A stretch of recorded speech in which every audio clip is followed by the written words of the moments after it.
everyone, and welcome to Web3 TV.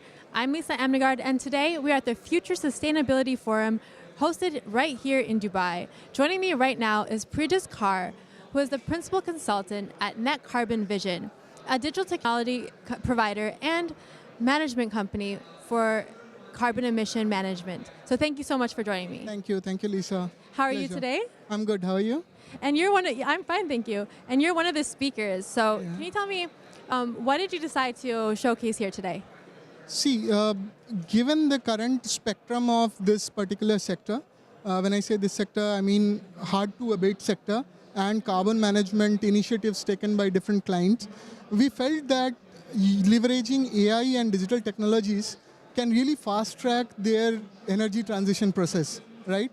So it was a couple of years ago when our founder had a vision and he laid out the path towards actually achieving the solution.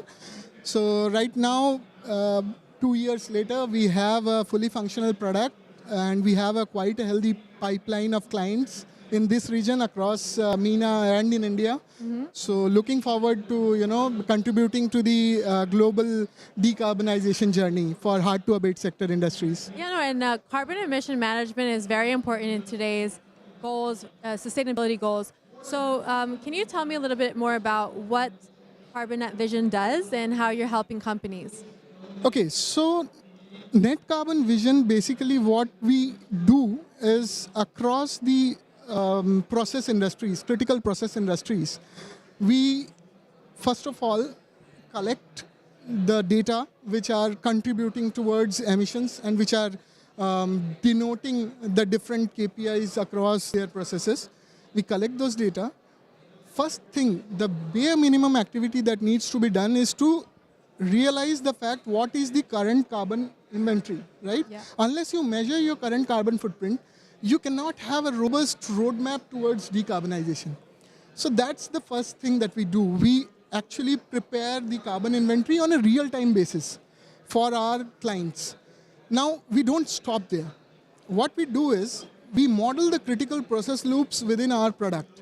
These models helps our client to actually visualize the avenues across which they can reduce their carbon footprint. And you use that by using AI, right? Yes. And I'll again emphasize on the fact that it's not just AI, it's AI assisted with quite a lot of domain-specific knowledge. Mm-hmm.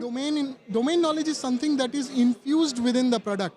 And that's how our AI is far more effective when it comes to the recommendations, predictions, and stuff like that.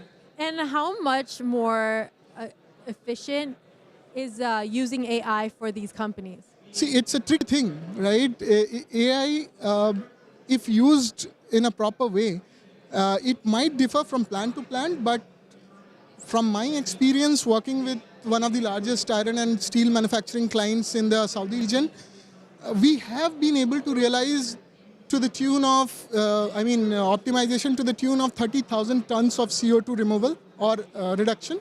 More than what they could have done previously. 30,000 tons of CO2 equivalent reductions, which they were missing out on, right? So without the availability of data insight and the kind of models that we prepared for them, they would have lost the opportunity of reducing those 30,000 tons of CO2 equivalent. And they would have also lost the opportunity to get carbon credits across those reductions. Which is very important today. Yeah. So how does this actually work? So basically the AI will suggest to the company further opportunities how they can reduce carbon emission. As I said, it involves a lot of process-specific knowledge, which is leveraged to tune the AI, right? So let me put it in a very simple way.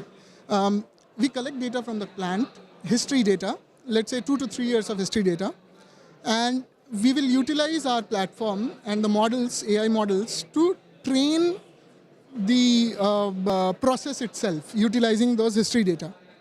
Now, based on the type of data that we have received, we will be having a very streamlined prediction for the outputs. This is one utilization of AI, right? Generating forecasts, generating predictions. Now, where we add value is we have a low-code, no-code platform which actually allows the user to configure a multitude of inputs and outputs, right? You can So those are the solutions. Yes, so you can configure your raw material availability, your raw material cost. I mean the percentage of different parameters in there, and then based on that, whatever output is configured, you'll be able to visualize a prediction. You'll be able to visualize a projection of those outputs and how it impacts your overall decarbonization or energy transition journey.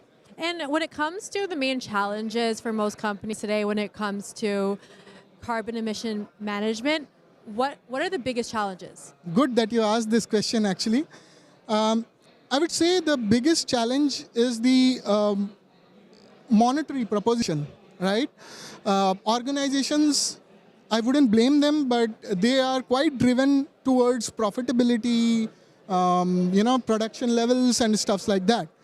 The only thing which NetCarbon Vision adds or tries to emphasize is, while performing at the level at which you are currently, if it is good, I mean, you can achieve sustainability while not impacting your day-to-day, activities. That's the beauty of leveraging digital technologies and AIs when it comes to optimization scenario building, right? Yeah, and when it comes to just looking at AI as a technology, in your opinion, do you think AI will spearhead the sustainability goals that many countries are on track to try and achieve? Of course, the potential of AI is, infinite.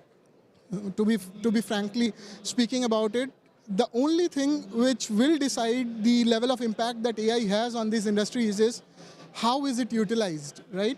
Today, there are multiple scenarios across very critical process industries where there can be a case where AI gives a false alarm, right?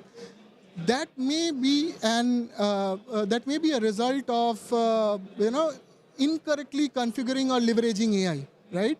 So developers or solution providers must be mindful of the fact that whatever AI is being used, it should be actually going hand in hand with the process-specific requirements. So that you can monitor it and Yes, make sure that it's exactly. accurate. And when it comes to other emerging technologies, is there anything else that you're looking at or are interested to explore? Yeah, we also have something in the product pipeline which works heavily with blockchain. Going forward, once the carbon markets are operational across this region, we would see a huge intake of or huge traction when it comes to blockchain-enabled platforms to track supply chain emissions. So, yeah, what do you think are the main benefits of using blockchain in It will these enable companies? organizations to track their end-to-end, right from upstream till your downstream, the entire carbon credit related informations, the vendor specific informations, which are quite critical and which are missing today when it comes to scope 3 calculations. So that will be a game changer. So we are in the process of developing something similar. So stay tuned. We Hopefully will. during the next year's sustainability forum, we will be able to showcase that as well. Well, I'm definitely excited, and it was a pleasure speaking with you. So Same thank here, you same so here, much for Lisa. coming on to Thank you. Web3 TV. Yep. Thank you. Thank you.